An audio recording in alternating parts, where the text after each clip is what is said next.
দর্শক, আজকে জাতীয় বৃক্ষ মেলার শেষ দিন চলছে। এক মাস ব্যাপী বৃক্ষ মেলা 9 জুলাই থেকে শুরু হয়ে 9 আগস্ট আজকের দিনে শেষ হচ্ছে।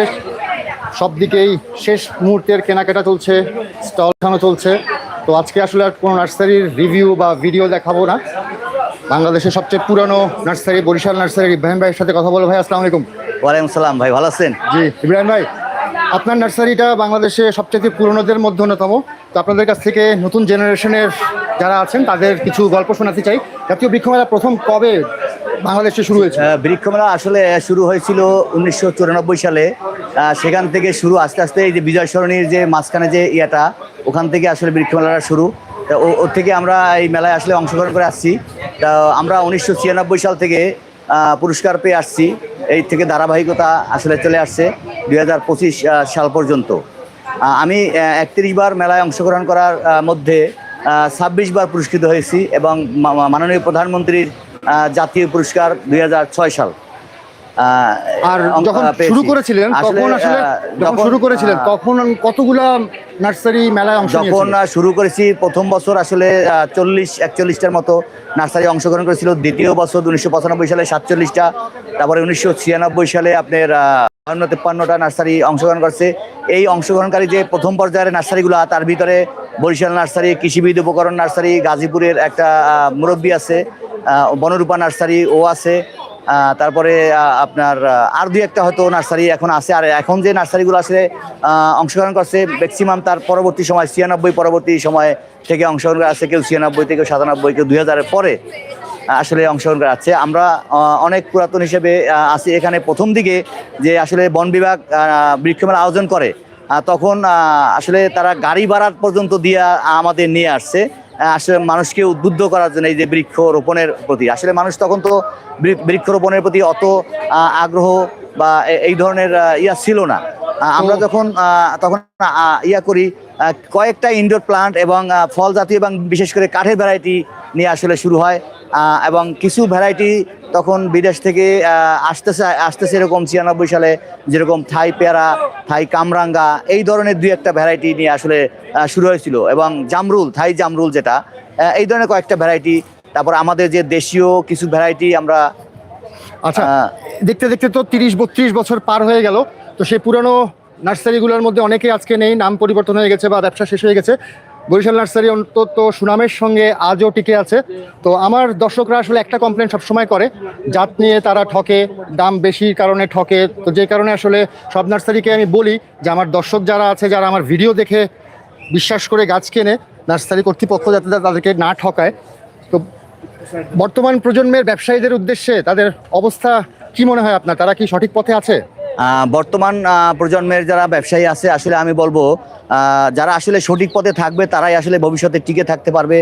এরকমই আসলে দেখা যায়। প্রকৃতি আসলে কাউকে ছাড়ে না। যদি আপনার গাছ নিয়ে কেউ ঠকায়, ওই ব্যবসায়ী সে আসলে একদম এস্টাবলিশড হতে পারবে না, একসময় সে বিলুপ্ত হয়ে যাবে। এরকম নজির আসলে আমার দেখা মতে অনেকটাই হয়েছে। এরকম আসলে গাছের সাথে যদি ছল চাতুরি করে, সেক্ষেত্রে আসলে গাছ সে প্রকৃতি আসলে তাকে ছাড়ে না। আচ্ছা, আরেকটা জিনিস জিজ্ঞেস করে নেই, তারপর আপনার বক্তব্য শুনবো। আপনি যেহেতু এত পুরনো, অনেক নতুন নতুন জাতগুলো আপনি প্রথম বাংলাদেশে ইন্ট্রোডিউস করেছেন, পরবর্তীতে যেগুলো জনপ্রিয়তা পেয়েছে, সেরকম একদম আপনার হাত দিয়ে ইন্ট্রোডিউস হওয়া জাতগুলোর মধ্যে কয়টার জাত আপনার এই মুহূর্তে মনে পড়ছে বলেন?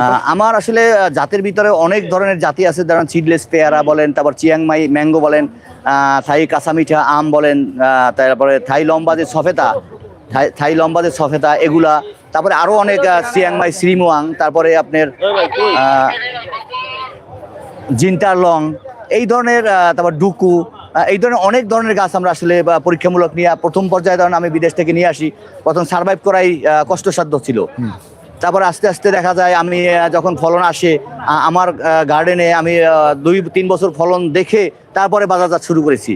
এইভাবেই আসলে আমার পরিস্থিতি এবং আমার যে নার্সারির ব্যবসার সফলতা মনে করি আমি আসলে যখন কলম উৎপাদন করা, ওইখান থেকে আমি ট্যাগিংটা শুরু করি। এই ট্যাগিং থেকে নার্সারি পর্যায়ে প্রত্যেকটা গাছের ট্যাগ থাকে। এবং আমাদের প্রধান বৈশিষ্ট্য হলো আসলে বরিশাল নার্সারিতে মানুষ কেন আসবে, সেটার প্রধান কারণ হলো যে আমাদের জাতের নিশ্চয়তা এবং স্পেশাল ভ্যারাইটি, যেখানে জাত আমরা কোনো কম্প্রোমাইজ করি না। শতভাগ চেষ্টা করি আমি কাস্টমারদের সঠিক জাত তুলে দেওয়ার জন্য। আচ্ছা, আমি মাঝখানে আরেকটা জিনিস অ্যাড করি। বৃক্ষমেলা প্রায় শেষ, এর মধ্যে জানতে পারলাম যে এবছরেরও পুরস্কার ঘোষণা হয়ে গেছে। তো আমি আমার তরফ থেকে গার্ডেনিং বাংলাদেশের পক্ষ থেকে সিঙ্গেল এবং ডবল স্টল মিলিয়ে যারা প্রথম, দ্বিতীয় এবং তৃতীয় স্থান অধিকার করেছে সবাইকেই আমি অভিনন্দন জানাচ্ছি এবং কংগ্রেচুলেশন, তাদের পথ চলার মসৃণ হোক। তো আপনিও তাদের উদ্দেশ্যে যদি তাদেরকে অভিনন্দন জানান। আসলে আমি 2025 সাল পর্যন্ত এই পুরস্কারের ভিতরে ছিলাম। 2026 সালে এসে আমি আসলে নিজে নিজে অনুভব করি যে আসলে আমি তো অনেক বছর পুরস্কার পেয়েছি, এবছর অন্তত পুরস্কার থেকে বিরত থাকি, যাতে আমার এই জায়গাটা আরেকজন নিতে পারে এবং আরেকটা বেশি লোক পুরস্কৃত হতে পারে। এবং আমি এভাবেই, এর জন্য আমি এবারে পুরস্কারে অংশগ্রহণ করি নাই। আর যারা পুরস্কার পেয়েছে তাদের আমি অভিনন্দন জানাই যে তারা এই নতুন নার্সারিগুলো আসছে এবং পুরস্কার পেয়েছে। কারণ এখানে এই মেলাটা আসলে ব্যবসাও একটা কেন্দ্র, শিক্ষণীয় একটা কেন্দ্র। আমি মনে করি একটা ইউনিভার্সিটির মতো। কারণ এখানে যারা বোটানি নিয়ে পড়াশোনা করে তারা আসলে এখানে গাছের সাথে পরিচিত হওয়ার জন্য অনেক ছাত্রছাত্রী ভার্সিটি থেকে, তারপরে স্কুল কলেজ থেকে আসে। তাই আমরা যারা নার্সারিম্যান আছি, আমি সবার উদ্দেশ্যে আহ্বান করব যাতে সঠিক জাতগুলা তারা ট্যাগিং সিস্টেম করে, যে ট্যাগে যাতে ভুল না হয়। এই আহ্বানটা আমি জানাবো প্রত্যেকটা নার্সারি মালিকদের। দর্শক, ভবিষ্যতে নার্সারি ব্যবসায়ীরা হয়তো কথাগুলো উপদেশ হিসেবে এবং পরামর্শ হিসেবে শুনবেন। তো এখানে ওনার বরিশাল নার্সারির ইনডোরের স্টলে ঢুকেছি, প্রচুর গাছ আছে এখানে ইনডোরের। আসলে ইনডোরের এবং আউটডোরের এত গাছ অনেক দর্শক দেখতে চায়, কিন্তু আমি দেখাই না এই কারণে, কারণ বরিশাল নার্সারি বাংলাদেশের শীর্ষস্থান নার্সারি। অনেক ক্ষুদ্র ব্যবসায়ীরা ওনাদের কাছ থেকে গাছ নিয়ে বিক্রি করে। তো ওনারা আসলে দামটা যদি ভিডিওতে বলে দেয় সেক্ষেত্রে অনেক ক্ষুদ্র ব্যবসায়ী মার খাবে। তো এই গাছগুলো আপনি কোথা থেকে সংগ্রহ করেন এবং ব্যক্তি উদ্যোগে সংগ্রহ করেন কিনা? হ্যাঁ, এই গাছগুলো আসলে আমি ব্যক্তি উদ্যোগে সংগ্রহ করি। আসলে গাছ আমি খুব পছন্দ করি। আমি ছোটোকাল থেকেই গাছের সাথে আসি। যখন আমি প্রাইমারি স্কুলে পড়ি তখন থেকেই আমি গাছ পছন্দ করি। আমি বিভিন্ন জায়গার থেকে বা আমাদের এলাকায় কিছু গাছতলা, বীজতলা এরকম থাকতো যে গাছ আমি উঠিয়ে নিয়ে আসতে ঘরের সামনে রাখতাম। এর থেকে আমার আসলে গাছের একটা আগ্রহ সৃষ্টি হয়েছে। তাই আমি যেখানেই যাই, যে দেশেই যাই, আমার দেখা মতে 4-5টা কান্ট্রি আমার ভিজিট করার সক্ষমতা হয়েছে। আসলে আমি যেখানেই যাই আমি গাছের সাথে পরিচিত হওয়ার চেষ্টা করি এবং ওইখানে নতুন নতুন জাত কি আছে এগুলো আমি দেশে নিয়ে আসার চেষ্টা করি এবং আমাদের দেশের মানুষের সাথে পরিচিত করার জন্য চেষ্টা করি। এবং আমার দেখা মতো ভবিষ্যতে যাতে এই গাছ নিয়ে আমরা এক্সপোর্টের একটা সিস্টেম বা মিডিয়া কি হয় সব ধরনের পরামর্শ আমরা বরিশাল নার্সারির পক্ষ থেকে দিয়ে যাই। এবং আমি হীরা হায়দার ভাইকে এটাও স্পেশাল একটা অভিনন্দন জানাবো যে আসলে হীরা হায়দার ভাইয়ের হাত থেকে আসলে এই যে অনলাইন যে গাছের যে একটা জগৎ এবং অনলাইনে এর পরিচিতি নার্সারিগুলোকে, এটা হীরা হায়দার ভাইয়ের অনলাইন মিডিয়ায় মাধ্যমে এবং ভালো ভালো নার্সারিগুলো এবং ভালো জাতগুলো সে উপস্থাপন করার চেষ্টা করছে। এবং আমাদের এই যে মানুষের গাছের যে আগ্রহের জায়গাটা, এই আগ্রহের জায়গাটা সে তার বিশেষ ভূমিকা সে পালন করছে আমি মনে করি। আমিও চেষ্টা করব ভাইয়ের কথাটা ধরে রাখার জন্য। আরেকটা জিনিস জিজ্ঞেস করি, পার্সোনাল বিষয়। এখন তো দেখতে পাচ্ছি 2টা জেনারেশন, বাপ ব্যবসা করেছে, তার ছেলে পরবর্তীতে ব্যবসার হাল ধরেছে। তো দীর্ঘদিন যাবৎ আপনি এই ব্যবসাটাকে ধরে রেখেছেন। তো আপনি যখন থাকবেন না, তো আপনার এই বরিশাল নার্সারির ঐতিহ্য ধরে রাখার মতন পরবর্তী জেনারেশন কেউ কি তৈরি হয়েছে? আমি আসলে আমার 3টা মেয়ে, আমার ছেলে নাই, কিন্তু তারপরও আমার এরকম কোনো আশা নাই যে আমার মেয়েদেরকে আমি বিদেশে পড়াশোনা করাবো বা ডাক্তার বানাবো। আমি আশা করি আমার অন্তত 3টা মেয়ের ভিতর থেকে অন্তত একটা হলেও আমার আশা আছে এবং তাদের সাথে সলা পরামর্শ করছি যে এই ব্যবসার সাথে জড়িয়ে দেবো। কারণ গাছ আমার প্রাণ, এই প্রাণ প্রকৃতি তাদের মাধ্যমেও যাতে থাকে। কারণ এখানে এই গাছের সাথে আমি ঢুকে আসলে এখানে অনেক সম্মানিত হয়েছি। এই ব্যবসাটা আসলে সম্মানের একটা জায়গা। কারণ আপনি চাকরি করবেন, চাকরির ক্ষেত্রে একটা লিমিট থাকে যে এই পর্যন্ত আপনি উঠতে পারেন বা একটা উপরের লেভেল থাকে। আর এই নার্সারি ব্যবসা হলো এমন একটা ব্যবসা যে ইন্টারন্যাশনালি ব্যবসা। কারণ এই ব্যবসা আমি মনে করি পৃথিবী যতদিন থাকবে এই নার্সারি ব্যবসাও থাকবে। এটা হলো প্রকৃতির সাথে আসলে ব্যবসা। তাই আমি আমার মেয়েদেরকে আমি আসলে এই ব্যবসার সাথে নিয়ে আসার জন্য আমি চেষ্টা করব এবং আমার এই ব্যবসার জেনারেশন আমি ধরে রাখার জন্য চেষ্টা করব। আমার আরেকটা পার্সোনাল মতামত আছে যে আমরা যারা শীর্ষস্থানীয় নার্সারি আপনারা আছেন, আপনি ছাড়াও আরও অনেক নার্সারি বর্তমানে ভালো কাজ করছে। তো তারা নিজেরা গাছগুলোকে প্রোডাকশন কি আমরা করতে পারি না, যাতে আমরা একটু অল্প দামে বাগানীদের হাতে পৌঁছে দিতে পারি? আমরা যদি সরাসরি বাইরের থেকে ইম্পোর্ট করে সেই দামে বিক্রি করি, সেক্ষেত্রে মূল দামটা আসলে ক্রেতার উপরে গিয়ে পড়ে, তো এত দাম দিয়ে অনেকে কিনতে আগ্রহ বোধ করে না। তো এটা কি সম্ভব প্রোডাকশন করে? হ্যাঁ, এটা তো আসলেই সম্ভব, কারণ কি আমাদের দেশে এই প্রোডাকশনের জন্য বা গাছ সার্ভাইভ করার জন্য অনেক প্রতিবন্ধকতা আছে। যে প্রতিবন্ধকতা হলো আমাদের দেশে যে আসলে এই যে গাছের মিডিয়া এবং সার ইউজ করি, এটা আসলে একটা ধান খেতের সার। এই ধান খেতের সার দিয়ে আসলে কতদূর সম্ভব সেটা আমাদের ভবিষ্যতে যারা এই নিয়ে কাজ করেন বা সরকারি পর্যায়ে আছেন তাদেরও ভাবতে হবে। কারণ আমাদের যে এই মিডিয়াগুলো দরকার, এই মিডিয়া এবং যে টেকনোলজি এবং যে আসলে শেড নেট বলেন, গ্রিন হাউসের সাপোর্ট, এই সাপোর্টগুলো যদি আমরা তার সেকেন্ড লর্ড, তৃতীয় লর্ড, চতুর্থ লর্ড, এরকম আমাদের একটা সাপোর্ট যে দরকার। স্থায়ী ল্যান্ড, এই ল্যান্ডের ক্ষেত্রেও আমাদের অনেক প্রতিবন্ধকতা আছে। কারণ নার্সারি ব্যবসা করে বাংলাদেশে আমি দেখছি, আমার দেখা মতে অনেক সাধারণ মানুষ, কারণ সাধারণ মানুষের অনেক ল্যান্ড থাকে না, অনেক অর্থ থাকে না।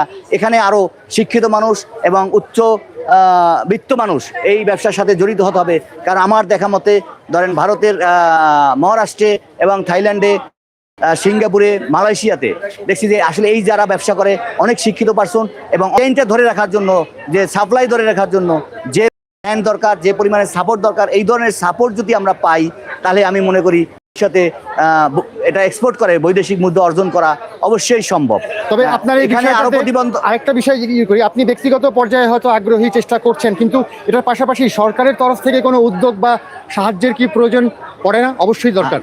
সরকারের পক্ষ থেকে কি ধরনের সরকারের আসলে সহানুভূতি অবশ্যই দরকার এক্সপোর্ট ওরিয়েন্টেশনে।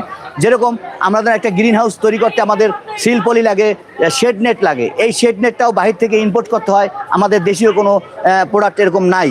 সেখানে প্রতিবন্ধকতা হলো আমাদের 90% ট্যাক্স দিয়ে এই ধরনের প্রোডাক্ট নিয়ে আসতে হয়। তো এখানে আমাদের কস্টিং অনেক বেশি পড়ে। তাই আমরা চাই সরকার আমাদের এই বিষয়ে অনেক সহযোগিতা করুক, ট্যাক্সের মাত্রা কম নিয়ে আসুক, এবং ব্যাংক ঋণ, যেটা আমাদের যে এখন নার্সারি সেক্টরে ব্যাংক ঋণ চলে, সেটা হলো বাণিজ্যিক ভিত্তিতে, যেখানে 14 থেকে 16% আমাদের পার্সেন্টেজ দিতে হয়। আমার দেখা মতে মহারাষ্ট্রে ধরেন 3 থেকে 4% তারা লাভে আমাদের নার্সারি ম্যানদের লোন দেয়, সেটা আবার সাবসিডি হিসেবে তারা 0%-এ নিয়ে আসে। এরকম নেট করতে টাকা লাগবে 1 কোটি, সেখানে তার ধরেন 3%-এ যে পার্সেন্টেজ আসে, সেইভাবে কিস্তি দিতে দিতে যখন 1 কোটি পূর্ণ হয়ে যায়, তা ওই 3% সে সাবসিডি হিসেবে ওই নার্সারি ম্যানদের দিয়ে দেয়। এবং কৃষি যে বিদ্যুৎ বিল, আমাদের এখানে বাণিজ্যিক ভিত্তিতে বিদ্যুৎ বিল পে করতে হয়, যেখানে অন্ধ্রপ্রদেশে, মহারাষ্ট্রে, তারপরে আপনি বেঙ্গালুরুতে দেখলাম আমরা বিদ্যুৎ বিলও কৃষি বিল হিসেবে পেমেন্ট করতে হয়, যেটা আমাদের দেশে একদম সম্পূর্ণ বিপরীত। তাই এই বিপরীতে আমাদের আসলে অনেক প্রতিবন্ধকতা, কস্টিং অনেক বেশি পড়ে। এর কারণে আমরা এক্সপোর্টের একটা মানে বিশাল প্রতিবন্ধকতা সৃষ্টি হয়ে আছে। আমার তরফ থেকে আমিও সরকারের প্রতি অনুরোধ জানাবো যে এই সেক্টরটাকে আরও ডেভেলপ করার জন্য এবং আমাদের দেশের প্রোডাকশন বাড়ানোর জন্য এবং আমাদের দেশের চারা গাছগুলোকে বিদেশের মাটিতে রপ্তানি করে বৈদেশিক মুদ্রা অর্জনের জন্য চেষ্টা করবে, এবং নার্সারিগুলোকে সেই পরিমাণ যাচাই বাছাই করে সাহায্য সহযোগিতা করবে।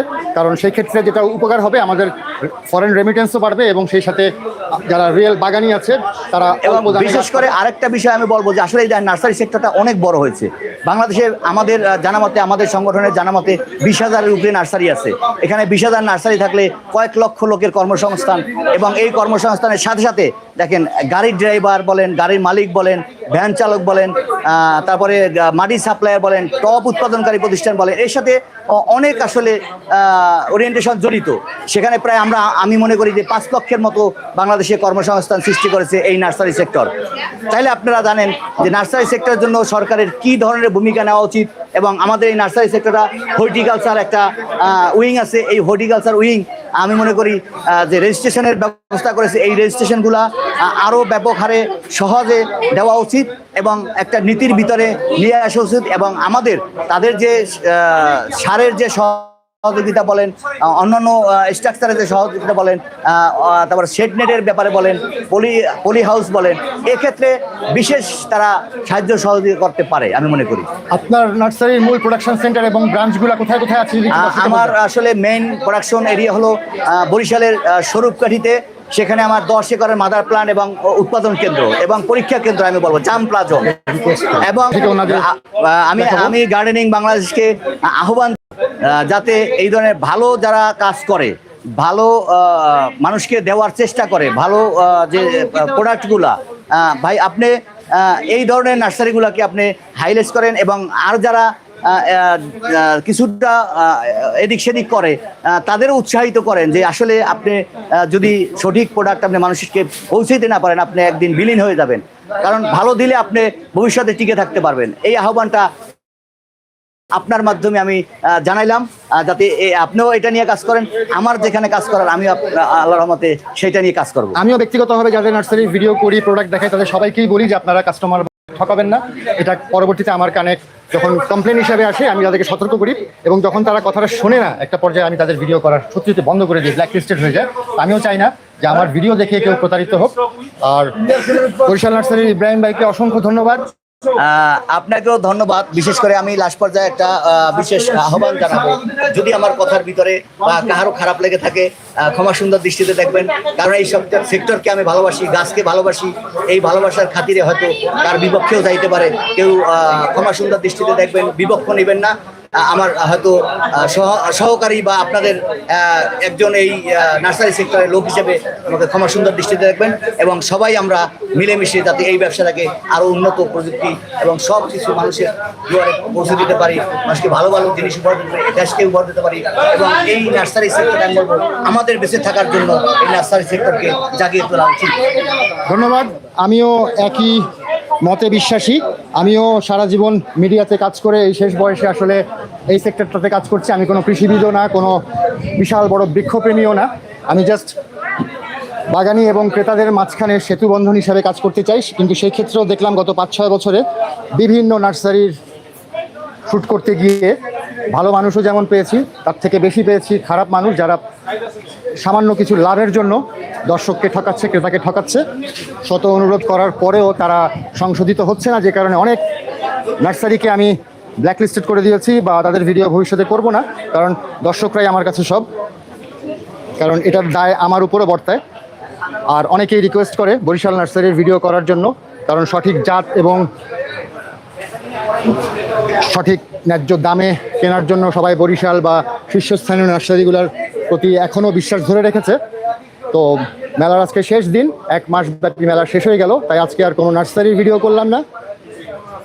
ইব্রাহিম ভাইয়ের কাছ থেকে ব্যক্তিগত মতামত, অভিজ্ঞতাগুলো শুনলাম, এবং আমরাও এই সেক্টরে সুস্থ প্রতিযোগিতা আশা করি। এখানে অনেক রকম মতামত থাকবে। আমরা সুস্থভাবে এই প্রতিযোগিতা দেখতে চাই। যারা মেলায় অংশ নিয়েছে, যারা পুরস্কার পেয়েছে, তাদেরকে অসংখ্য ধন্যবাদ। এবং যারা পুরস্কার পায়নি তাদেরকে হতাশ হতে মানা করব। আগামী বছরের জন্য তারা নতুন উৎসাহ বা উদ্দীপনায় হয়তো মেলা করবে। তো শেষ করছি, হঠাৎ করেই লাইভে আসা, কোনো ভুল ত্রুটি হয়ে থাকলে ক্ষমা সুন্দর দৃষ্টিতে দেখবেন।